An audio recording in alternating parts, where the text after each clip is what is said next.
සාදරයෙන් පිළිගන්නවා අදත් මගේ YouTube channel එකට. ඕන්න ඉතින් අද මං අරන් ආවේ මගේ ඔස්කා ටැංක් එකේ අප්ඩේට් වීඩියෝ එකක්. මං අද ඔස්කා ටැංක් එක අස් කරනවා. ලොකුවට මුකුත් නම් දාන්න හිතන් ඉන්නේ නැහැ. ග්‍රැවල් එහෙම මුකුත් දාන්නේ නැහැ මං. ඔස්කලාගේ සයිස් බලනවා. ඒ ටික තමයි ඉතින්. එහෙනම් අපි වැඩි කතා නැතුව වීඩියෝ එකට යමු. හරි යාළුවනේ, ඔන්න ඉතින් මුලින්ම තියෙනවා මගේ මේන් ටැංක් එක. ඔන්න ඉතින් මුලින්ම ඉන්නවා මගේ ඇල්බිනෝ ටයිගෝස්කා. ඉතින් මෙයා නම් දැන් ගොඩක් ලොකුයි. ඊට පස්සේ ඉන්නවා මගේ බ්ලැක් ටයිගෝස්කායි පාකුයි. ඒ වගේම මේකේ ඉන්නවා ඇල්බිනෝ ටැංකි සුද්දෙක්. මේ එයා නම් පේන්නේ නැහැ දැනට. මේ ඔයාලට පේනවා ඇති යාළුවනේ, හොඳටම ජරා වෙලා තියෙන. උඩින් බැලුවම ටැංකිය පේනවා ඇති. තනිකර දුඹුරු පාටයි. ඔස්කලත් දැන් උඩ වහලේ අරපු හින්දා බය වෙලා ඉන්නේ දැන් ඔස්කලත්. ඒගොල්ලෝ අයිනට වෙලා ඉන්නේ. ඉතින් අපි මුලින්ම වතුර අයින් කරගමු ටැංකියේ. හරි යාළුවනේ, ඔන්න ඉතින් මම මේකට පවර් හෙඩ් එකක් දාගෙන තිනවා. පවර් හෙඩ් එකෙන් තමයි මම වතුර අදින්නේ. මොකද නැත්තම් මගේ මේ ටැංක් එකට ගොඩක් වතුර අල්ලන හින්දා බකට් එකෙන් වතුර අයින් කරන්න ගියාම ගොඩක් වෙලා යනවා. ඒකින් මම පවර් හෙඩ් එක ඔන් කරලා වතුර ටික අදිනවා. යාළුවනේ වතුර භාගයක් මැදගත්තා මං. දැන් එහෙනම් අපි මාල් ටික අල්ලගමු.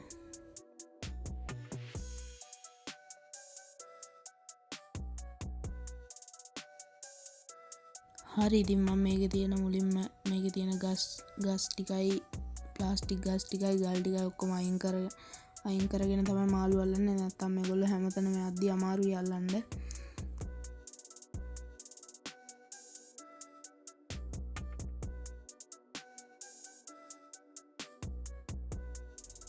හරි, ඉතින් දැන් අපි මාළු අල්ලමු. ඔන්න මුලින්ම බ්ලැක් ටයිගර් වල්ලගත්තා. මෙයාට නම් හරිම දඟලිල්ලක් තියෙන්නේ. හරි අමාරුයි. ඒකින්ද අපි ටක් ගාලා මෙයාව බේසමට දාගමු. පේනවනේ ඔයාලට මෙයාගේ කලර්ස් සාමාන්‍යයෙන් චුට්ට එනවා. ඔන්න ඉන්නවා බේසමේදී. බේසමට දාගත්තා. අපි එහෙනම් මෙයා අඟල් කීයක් විතරද කියලා බලමු. මම කලින් වීඩියෝ එක කරද්දී නම් මෙයා හිටියේ අඟල් 5මාරක් හෝ 6ක් අතර. අපි ඉතින් අද බලමු මෙයාගේ හරියටම සයිස් එක.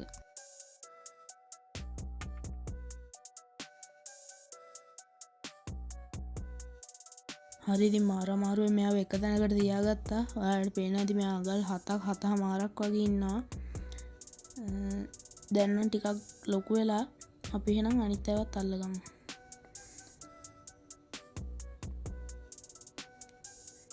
ඊට පස්සේ අපි පාකුව අල්ලගමු. පාකු නම් එච්චර දඟලන්නේ නැහැ සාමාන්‍යයෙන්. එයාව අතේ තියන් උනත් එයාගේ මේ සයිස් එක බලන්න පුළුවන්. ඉතින් ඕගොල්ලන්ට පේන ඇති පාකුගේ සයිස් එක. සාමාන්‍යයෙන් එයාත් ඉන්න අඟල් 5ක් අඟල් 4මාරක් 5ක් අතර ඉන්න අයත්. දැන් පාකු ගොඩක් ලොකු වෙලා මම මෙයාව ගෙනාවේ අඟල් 3මාරෙන් 2මාරෙන් හෝ 3මාරෙන් ගෙනාවේ. හරියල්නේ. ඉතින් මම ඇල්බිනෝ ටයිගෝස්කා වල්ලගත්තා. මොකද එයා වල්ලගන්න එක මට වීඩියෝ කරගන්න බැරි වුණා. එයාට මාර දැඟලිල්ලක් තියෙන්නේ. ඒ හින්දා ෆෝන් එකයි වීඩියෝ එකයි දෙකම ගන්න බැරි හින්දා මම එයාව අල්ලලා ඔන්න දැන් ගත්තා වීඩියෝ එක. ඉතින් ඔයගොල්ලන්ට පේනවා ඇති මෙයාගේ සයිස් එක. මෙයා නම් අඟල් 8 පැනලා ඉන්නේ දැන්. දැන් නම් ගොඩක් ලොකුයි මාළු ටික ඔක්කොම. හරි, ඊට පස්සේ අපි අපේ ටැංකි සුද්දා වල්ලගමු. මෙයා වල්ලන එක තමයි අමාරුම වැඩේ මෙතන තියෙන. ඒක හින්දා යාළුවනේ මම එයාව අල්ලගෙන ඔයාලට වීඩියෝ එක දාන්නම්. මෙයා වල්ලන්න මාර අමාරුයි. හරි, ඔන්න ඉතින් මම මගේ ටැංකි සුද්දාවත් අල්ලගත්තා. මාර අමාරුවෙන් මෙයා වල්ලගත්තේ. හරිම විශයක් තියෙන්නේ. ඉතින් අපි මෙයාගේ සයිස් එක බලමු හරියටම කීයද කියලා. ඔන්න ඉතින් ඉන්නවා අපි මාළු ටික ඔක්කොම. ඔන්න ඉතින් අපේ ටැංකි සුද්දා ඉන්න අඟල් 4ක් හරියටම අඟල් 4ක් ඉන්න අය. එයාවත් මං ගෙනාවේ අඟල් 2කින්. දැන් එයාත් ගොඩක් ලොකුයි. මාළු ටික නම් ගැන කියන්න දෙයක් නැහැ. මාළු ටික ඔක්කොම ලොකු වෙලා ඉන්නේ. හොඳටම ඉන්නවා මාළු ටික ඉතින්. ඔන්න ඉන්නවා මාළු සෙට් එකම. අපි එහෙනම් වැඩි කතා නැතුව ටැංකිය අස් ගන්න යමු.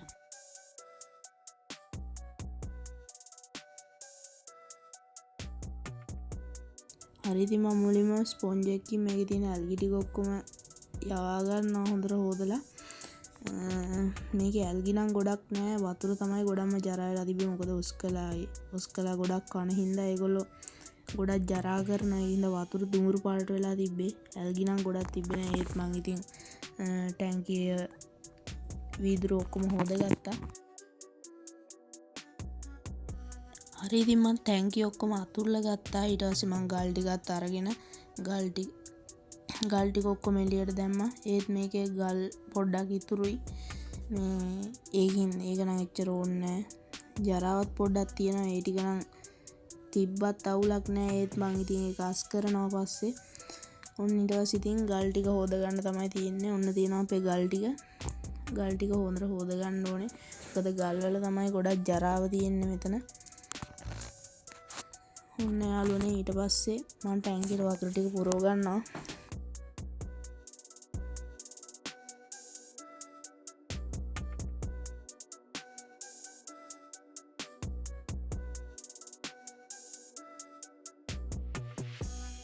හරි ඉතින් මම ටැංකියටම වතුර පුරවගෙන මේකට ඇන්ටි ක්ලෝරින් ටික දැම්මා.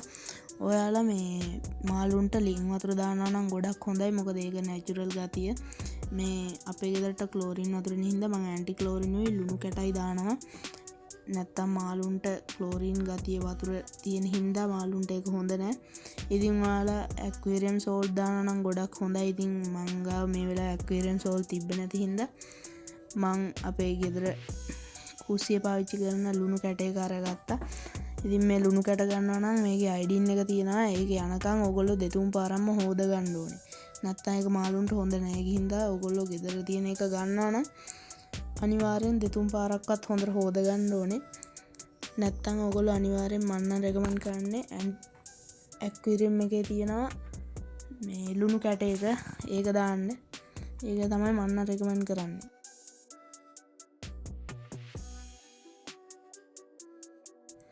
හරි ඉතින් මං ඇන්ටි ක්ලෝරින් උයි ලුණු කැටයි දෙකම දාගත්තා.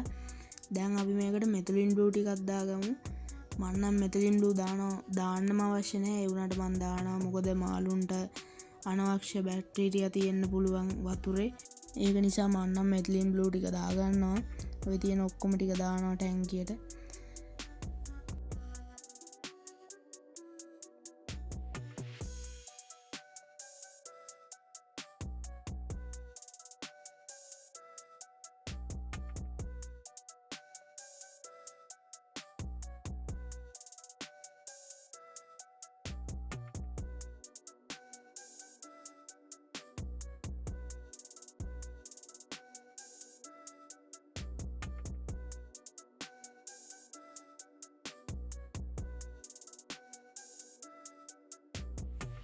හරි ඉතින් දැන් නම් ටැංකියේ වැඩවලින් 75%ක් මෙවරයි. දැන් අපිට තියෙන්නේ ගල් ටික දාගෙන මල් ටික දාගන්නයි. ඊට පස්සේ අපේ ටැංකියේ පියන දාන්නයි විතරයි.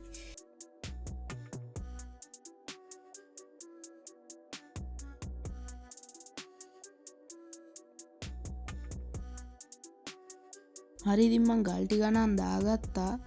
ඊට පස්සේ කොරල් කැල් ටිකත් හැමදෙනෙම දාලා ෆිල්ටර් එක දාගත්තා.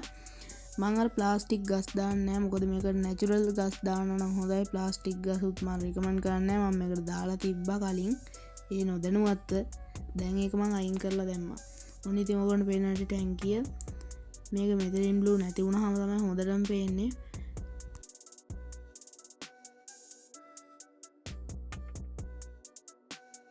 හරි ඉතින් දැන් අපිට තියෙන්නේ මේ ටැංකියේ අන්තිම වැඩේ මාළු ටික අල්ලලා දාගන්න. එහෙනම් අපි යමු. හරි ඉතින් ඔන්න ඉන්නවා අපි මාළු ටික. මුලින්ම දාගන්නවා අපේ පාකුව. මොකද පාකු කිසි අමාරුවක් නෑ. යාවට අග්ගාලා අල්ලගන්න පුළුවන්. නැත්තම් අර උස්කලව දැම්ම අල්ලගත්තොත් ඒගොල්ලෝ වනසනවා උතනම. අපිට අග්ගාලා පාකුව දාගමු. මම ඇක්ලිමේට් කර නම් ඉන්නේ කොහොමත් අපේ ගෙදරම වතුර හින්දා. ඒක හින්දා කිසි ප්‍රශ්නයක් නෑ. ඔන්න ඉන්නවා ඉතින් අපි පාකු. එහෙනම් අපි යන් අනිත් මාළු ටිකක් දාගන්න.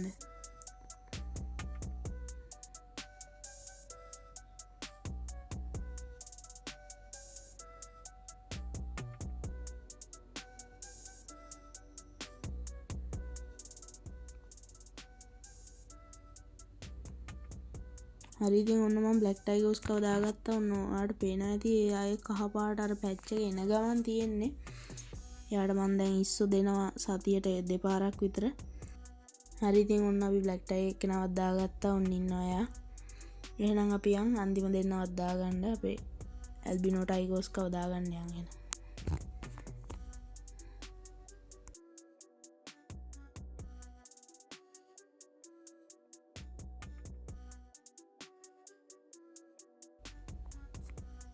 හරි ඉතින් ඔන්න මම ටයිගර්ස් කවල්ල ගත්තා. එයාගේ නම් පැච් හොඳටම ඇවිල්ලා තියෙන්නේ. එයා නම් හරිම ලස්සනයි. අපි ආවත් ටක් ගාලා දාගමු. හරි ඉතින් අපි ඇල්බිනෝ ටයිගර්ස් කවත් දාගත්තා.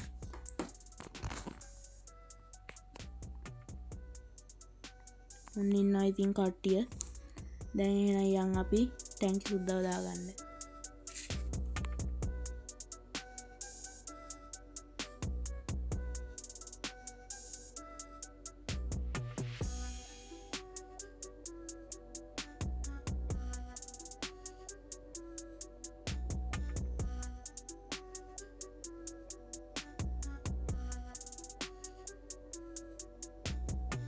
ඔන්න ඉතින් මං එයාවත් දාගත්තා. එහෙනම් අපේ ටැංකියේ වැඩ ඔක්කොම ඉවරයි. දැන් තියෙන්නේ අන්තිම වැඩේ විදිහට අපිට නැරඹිල්ලක් තමයි ඉතින් තියෙන්නේ දැන්. ඔන්න යාළුවනේ ඉතින් මම මේක රෑ ගත්තේ මොකද දවල් හරියටම ක්ලියර් නෑ. ඒකින්ද මම රෑ ගත්තා. ඉතින් ඔන්න ඉන්න අපේ මාළු සෙට් එක සුපිරියටම ඉන්නවා. ඉතින් ඔන්න ආයි කියලා වැඩක් නෑ. ඉතින් ඔන්න ඉන්නවා සෙට් එක දැන් ගොඩක් ලොකුත් වෙලා. මාසයක් දෙකක් ඇතුළත අඟලක් දෙකක් ලොකු වෙලා ඉන්නවා. ඒ වගේම බ්ලැක් ටයිගේ පැච් එක එන ගමන් තියෙන්නේ. ඉතින් ඔන්න බලන්න ඉතින් ලස්සන.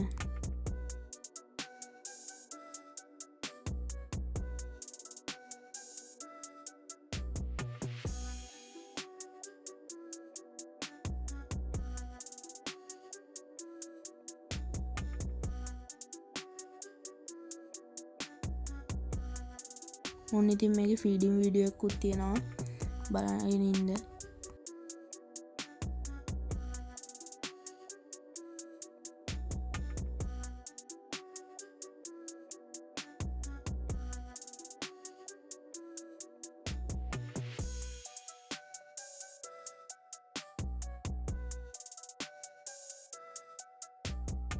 හරි යාළුවනේ එහෙනම් අදට වීඩියෝ එක ඉවරයි. මෙච්චරලා වීඩියෝ එක බලලා වීඩියෝ එක සුපිරි නම් අනිත් අයටත් බලන්න ෂෙයා කරලා මාව සබ්ස්ක්‍රයිබ් කරලා නැත්නම් සබ්ස්ක්‍රයිබ් කරලා ලයික් කරලා වීඩියෝ එක සුපිරි නම් මාත් එක්ක රැඳිලා ඉන්න දිගටම මේ වගේ සුපිරි වීඩියෝ එනවා. එහෙනම් හැමෝටම ගුඩ් බයි.